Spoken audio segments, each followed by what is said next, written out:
Okay, so I said earlier, these two topics are very much related.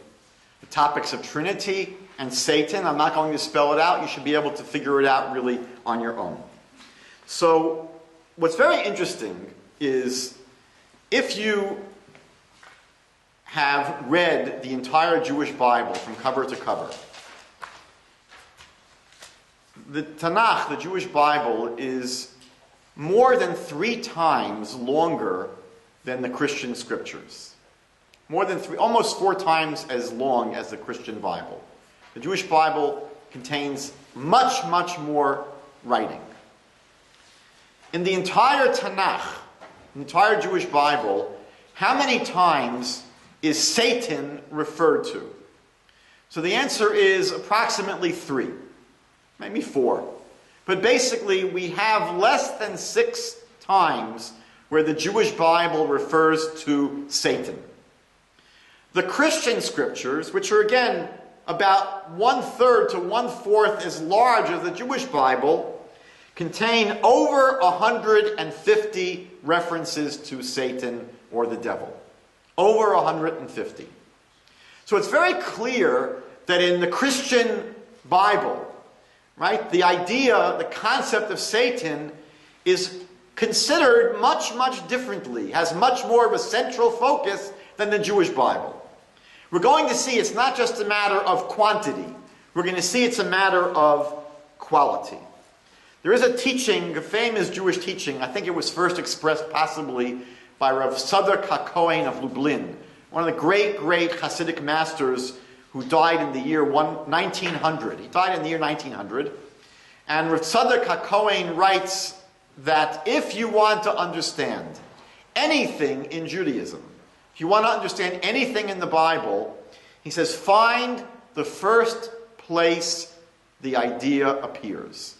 If you want to understand what is a kiss, find the first kiss in the Bible. If you want to understand the meaning of the letter Aleph, the first letter in the Hebrew alphabet, find the first time the letter Aleph appears at the beginning of a word. That's the meaning of the letter Aleph. This is a very famous concept where if you want to understand anything in the Bible, go to the first place it occurs. That's the headquarters. That's the headquarters. So if we want to understand what is the concept of Satan, of Satan in the Jewish Bible, let's find the first time the word appears in the Jewish scriptures. And that is in the book of Numbers, chapter 22, verse 22. Easy to remember. It's the famous story of Bilam, the non-Jewish prophet, who is basically hired, he's engaged to curse the Jewish people. The king of Moab is very terrified of the Jewish people, and he figures that you can't beat the Jewish people physically. He saw the Jewish people were able to destroy the great empire of Egypt. He figures if you want to get to the Jewish people, you've got to be able to attack them spiritually. So Bilam was a famous prophet at that time, a non-Jewish prophet, and he figures he's going to hire Bilam to curse the Jewish people. God is not very interested in having him curse the Jewish people. Bilam is very clearly interested in doing it. He's going to make a lot of money off of the deal. At the end of the day, God allows Bilam to go. He allows Bilam to go on the journey, but basically says, you can only say what I teach you. You can only say what words I put into your mouth. Anyway, they're going on this trip, and we're told that his donkey sees an angel standing in their way, and the angel is holding a sword. So Bilam's donkey is afraid to proceed because there's an angel blocking their way with a sword. And the Bible tells us that Bilam hits the donkey. And the donkey gets up to move, but then he sees the angel again blocking him, and Bilam goes on to beat the donkey 3 times. So in verse 22, chapter 22 of Numbers, we're told God's anger was kindled because he was going. God was very unhappy that Bilam decided to go and curse the Jewish people. And so the angel of the Lord took his stand in the road as his adversary. The angel stood in front of Bilam as as his adversary. The Hebrew word is lesatan, to be a Satan to him. The angel stood in his way and acted as a Satan, acted satanically, if you will. Now he was riding on the donkey, and his two servants were with him. So we see from this that the word Satan in Hebrew means an obstacle, a roadblock, an adversary, but basically it's something that gets in the way. And you'll also notice that here the word Satan is not a proper noun. It's not the name of a being, right? It's not the name of a being. It's saying that this angel stood as a obstacle, as a Satan. Not that the angel's name was Satan. What we're going to see is that usually, when this word appears in the scriptures, it is not a proper noun. It's used in this way as describing the action of someone. For example, in 1 Kings chapter 11, we're told that God stirred up a Satan, an adversary, against King Solomon. We know that the first adversary of Solomon, we're told earlier, was someone named Hadad. But later on in the chapter, it says God stirred up another adversary. Sometimes this is translated as antagonist. Another adversary or antagonist, whose name was Rison, the son of Eliada, which fled from his lord Hadadezer, king of Zovach. So again, here we have in 1 Kings chapter 11, two people who are referred to as Satan, right, as adversaries or opponents or antagonists of King Solomon. And in verse 25, and he was a Satan. He was an adversary to Israel all the days of Solomon, besides the mischief that Hadad did, and he abhorred Israel and reigned over Syria. In 2 Samuel chapter 19, we're told that David meets up with Shimi ben Gera. Shimi ben Gera, in an earlier story, had cursed King David. Shimi ben Gera was a descendant of Shaul. We know that David basically did in with Shaul. And Shimi ben Gera was very upset with David, so he curses him. In this later story, some of David's men, the sons of Zeruiah, want to basically kill Shimi ben Gera. And David says to them, "What have I to do with you, the sons of Zeruiah, that you should this day be adversaries to me? You're being Satans to me. Shall there be any man put to death this day in Israel? For do not I know that I am this day king over Israel?" He says to his men, "Leave this fellow alone. You don't need to take care of my honor." But again, these are stories where these people are described as opponents or adversaries or antagonists to a king.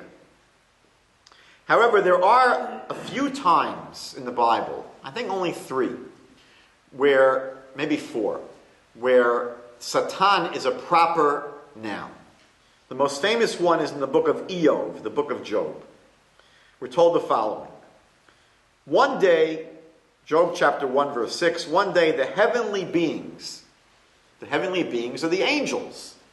So one day the heavenly beings came to present themselves before the Lord, and Satan also came among them. So there is a being called Satan, and he's one of the angels. So all these angels came to present themselves before God, and one of these angels was Satan. And the Lord said to Satan, God said to Satan, "Where have you come from?" Satan answered the Lord, "From going to and fro on the earth, and from walking up and down on the earth."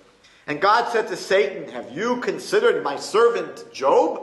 Have you ever thought about my servant Eov? There's no one like him on the earth, a blameless and upright man who fears God and turns away from evil. Right? I have a great servant in this Eov.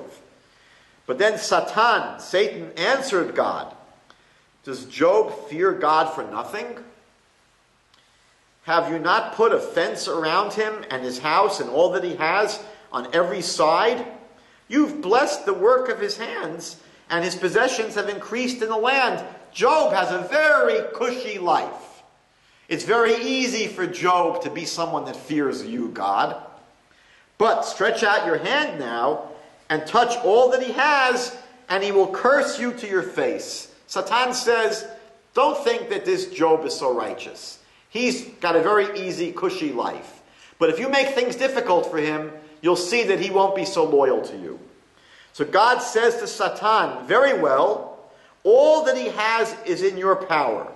Only do not stretch out your hand against him. So Satan went out from the presence of the Lord. So here we see that Satan is one of the angels. And we see, importantly, that he is circumscribed. His powers are circumscribed by God. Right? God gives him his marching orders.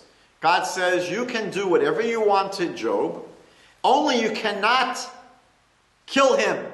You cannot really wipe him off. So Satan, is important to see here, is not independent of God. Satan does not have independent power. Satan does not operate independently of God. Satan is described here in the most central part of the Bible about Satan as an angel of God, just like all the other angels. Angel in Hebrew means messenger. He's a messenger, an agent of God, and he is under the control of God. God gives him his parameters. He doesn't set his own parameters. We see similarly, when Satan is mentioned in Zechariah chapter 3, a very, very difficult passage because it seems like a vision. We're told, he showed me the high priest Joshua standing before the angel of the Lord, and Satan was standing at his right hand to accuse him. It seems as if this is a vision that the prophet is having. And the Lord said to Satan, God said to Satan, the Lord rebukes you, O Satan. The Lord who has chosen Jerusalem rebuke you. Is not this man a brand plucked from the fire? Now, what most of the commentaries explain is going on here is that Satan came to accuse Joshua, the high priest, of not being very worthy, because we know from the book of Ezra that Joshua's sons married women that priests were not supposed to marry. So the Satan basically comes to say, this man should be held guilty. He should have maybe had more control and influence over his sons.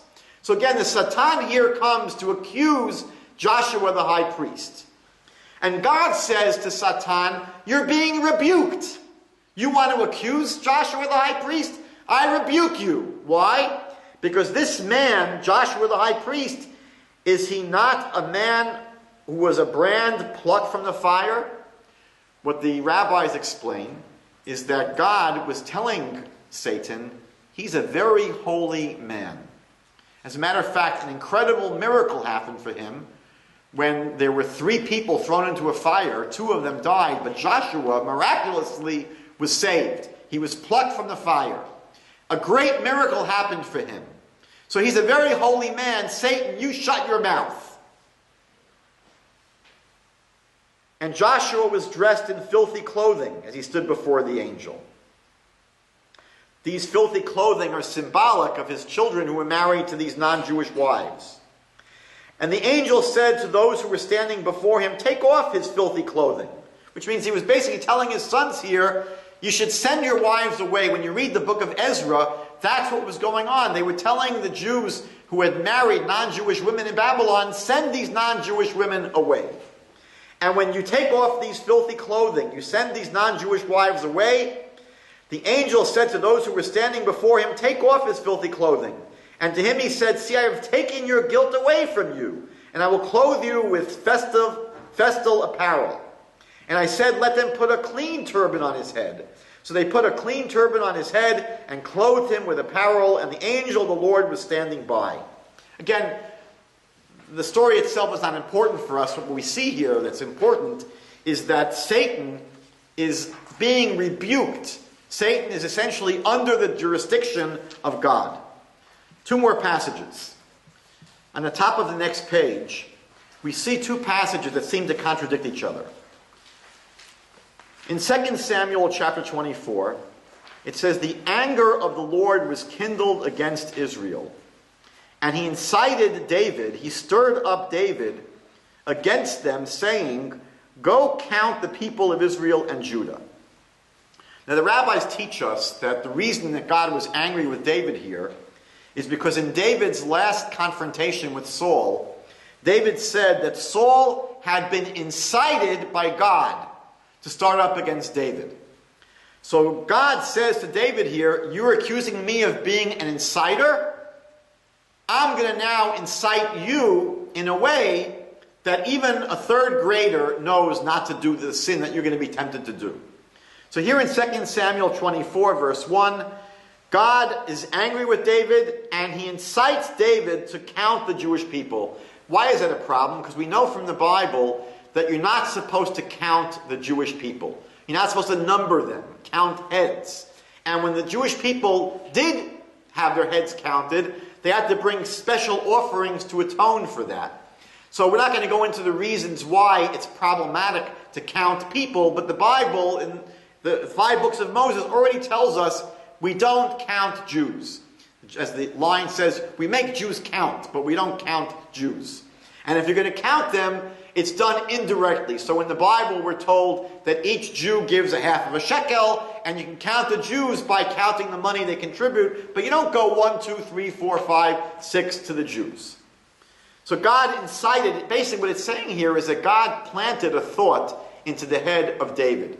He didn't force David's hand. David wasn't forced to do the wrong thing, but God basically puts a thought into his head and tempts David.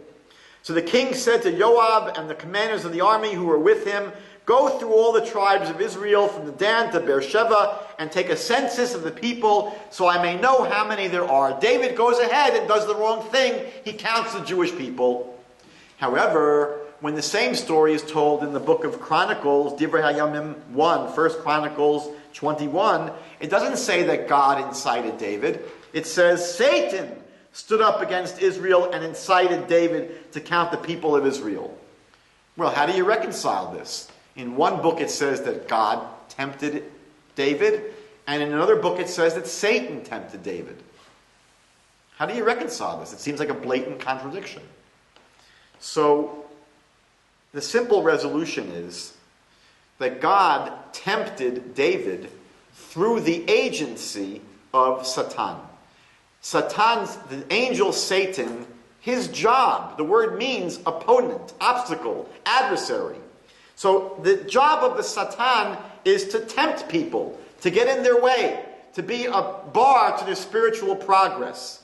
And so God operates through his angel. And as I said before, when God's angel operates, it's described as God himself operating. The angel represents God. The angel works on behalf of God. So God is really controlling everything, but the agent that takes care of the job is the Satan here. So again, we see that Satan is not independent of God. The Satan here is working as an agent of God. A very important passage in Isaiah chapter 45. The prophet says, I, God is speaking, I form the light and create darkness. I make light and darkness. I make peace and create evil. God is saying here that I make the good stuff and the bad stuff. I make peace and I create evil. There isn't another force that does evil things. You know, there's a religion, we have them in Toronto, Zoroastrians. Zoroastrians are bothered. It's a very famous philosophical problem. Why is there evil in the world? If there's a good God, and God is good, how could there be evil in the world? So the dualists, the Zoroastrians, said it's very easy. There are two forces. There's a God of light and a God of darkness. When good things happen, that's the God of light that's basically in charge. And when evil things happen, that's the God of darkness that's winning the battle. But there are many religions that see the world as divided between the forces of light and the forces of darkness. And the Jewish Bible's main teaching is Adonai Echad. There's only one force that controls the world. God is responsible for everything. Everything that happens in this world is under the control of God. So God here takes credit for all the good and all the bad. There isn't a separate force and a separate power that does anything. In the Encyclopedia Judaica, he makes the point. He, Satan, is clearly subordinate to God. A member of his suite, one of the Bnei Elohim, one of the angels, who is unable to act without his, God's permission. Nowhere is he in any sense a rival of God. We're going to see that in Christianity, Satan is not seen as part of God's team. In Christianity, Satan is not seen as part of God's team. Satan is seen as the leader of an opposing team. The Christian model is basically a dualistic model. The Christian worldview sees a world where there's basically a struggle between God and the forces of evil which are under the authority of Satan. This is a very, very critical distinction. And it's the reason I told you before that the lecture on the Trinity is very similar to the lecture on Satan. Because both are dealing with the question of, is there only one force that controls the world? Or are there multiple forces? So again, the Jewish concept, as I showed you in the scriptures, is that Satan is one of God's angels. Satan works for God. Satan is a member of God's team. Satan serves a very important purpose in tempting people, in getting in the way of people's spiritual progress, of being an obstacle, a roadblock, an adversary. The Christian model says, no, Satan is a fallen angel who rebelled against God and took 1/3 of the angels to work for him as demons.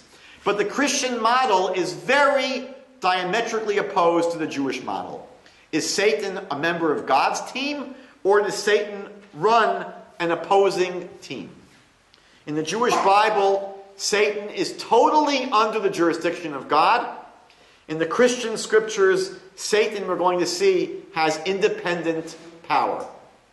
Now, let me just, for a few minutes, share with you what the rabbis teach about Satan. In the beginning of Genesis, after each day of creation, the Bible says that God saw that it was good. After each day, God saw that it was good. After all of creation, the Bible says God saw that it was very good. Very good. What does very good refer to? And the rabbis say very good, that refers to the Yetzer Hara, the evil inclination. And the rabbis teach the evil inclination is Satan. So the rabbis are basically teaching us that Satan is very good. That from a biblical and a rabbinic point of view, Satan is actually one of the greatest blessings that God ever gave us as human beings. When a Christian hears that, they cringe. Satan is a great blessing? They can't imagine that. But the rabbis are teaching that no, Satan plays a critical purpose in God's world for two reasons, basically. Number one, the rabbis teach that Satan is essentially the vital force that animates human beings. The rabbis teach if it wasn't for our Yetzer Hara, if it wasn't for our evil inclination, people would not get a job, they would not get married, they would not have children, they would not build a house, they would be couch potatoes. Basically, you can look at the Satan, the Yetzer Hara, almost like Freud's id or or ego. The Satan, the Yetzer Hara, is basically this vital force that animates and drives the human being. Their id, their ego. And without this force, we'd be very lethargic human beings. We'd have no ambition, no drive. But more importantly, what the rabbis are saying is that when we have this obstacle, when we have this opponent, when we have this adversary, it allows for virtue. If we lived in a world where there were no temptations, if we lived in a world where there were no obstacles, no roadblocks, no obstructions to spiritual progress, there'd be no opportunity for virtue. If we lived in a world where it was so natural and easy to always be good, there'd be no virtue in being good.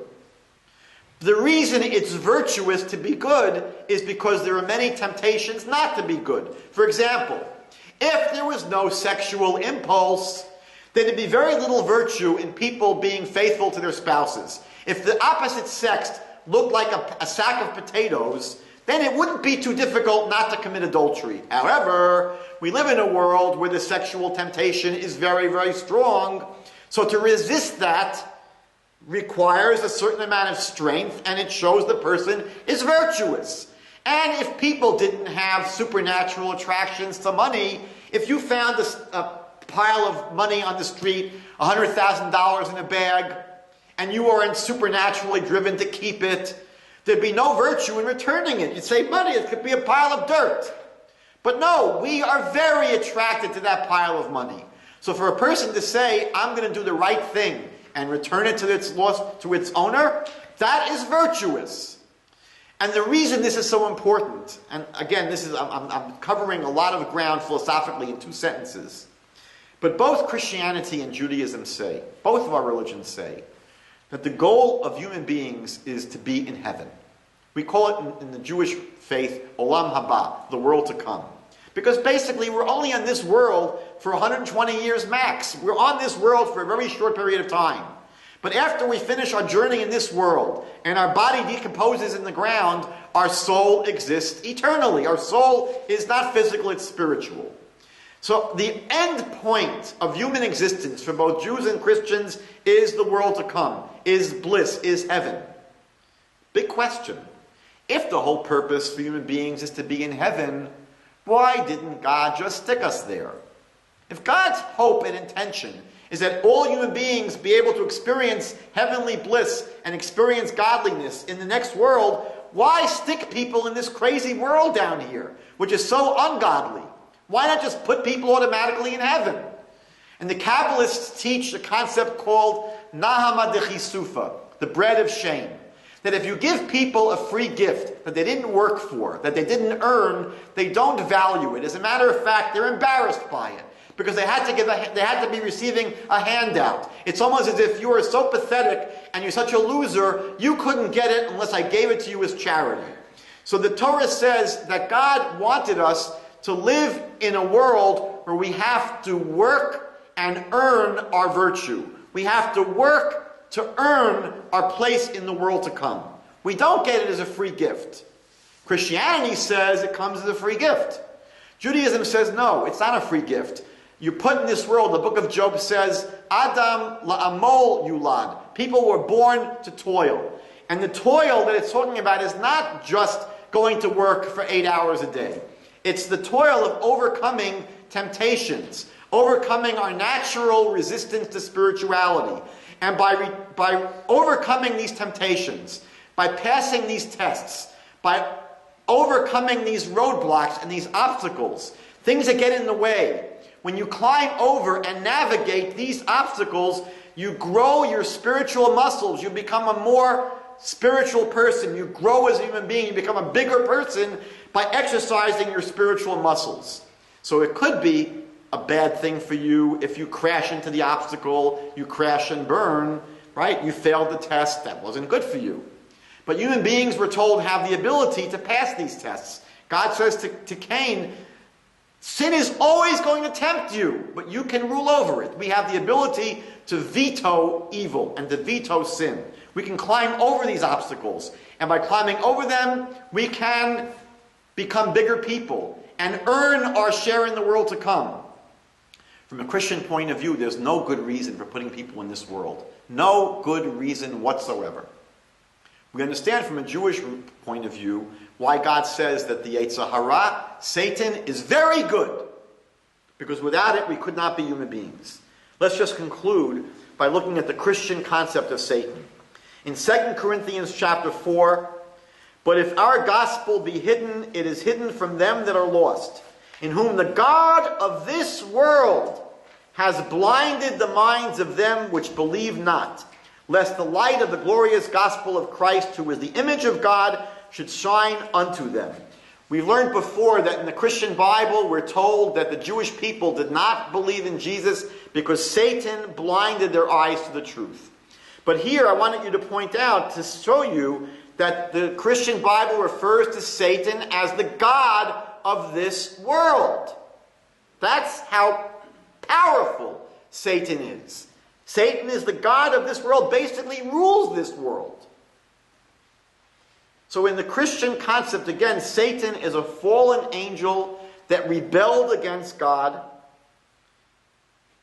He's no longer on God's team. He leads an opposing team. If you look at the Interpreter's Bible Commentary, they write that Paul sees this world as a battleground in which Satan and his hosts contend with God and his forces for the lives of men.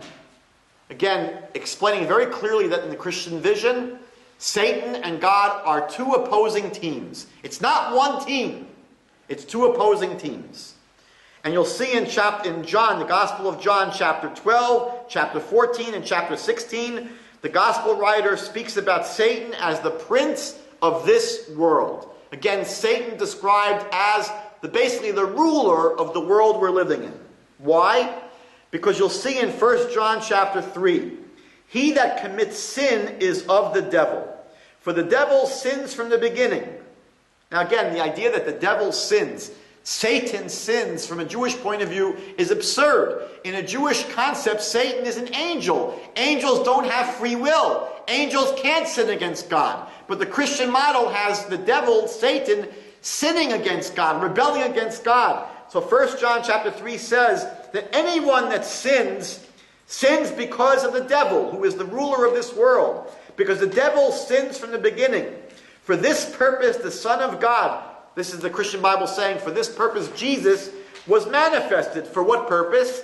That he might destroy the works of the devil. From a Christian point of view, without Jesus, the devil is going to rule the world. Now, what's sad, it's sort of weird, is that even with Jesus, we know that the devil was not destroyed. Even though it says Jesus came to destroy the works of the devil, we see that the devil is still very robust, even 2,000 years after Jesus. As a matter of fact, even in the Christian Bible, there are stories where Paul says, for example, "I tried to go somewhere, but I couldn't get there because the devil, Satan, stopped me."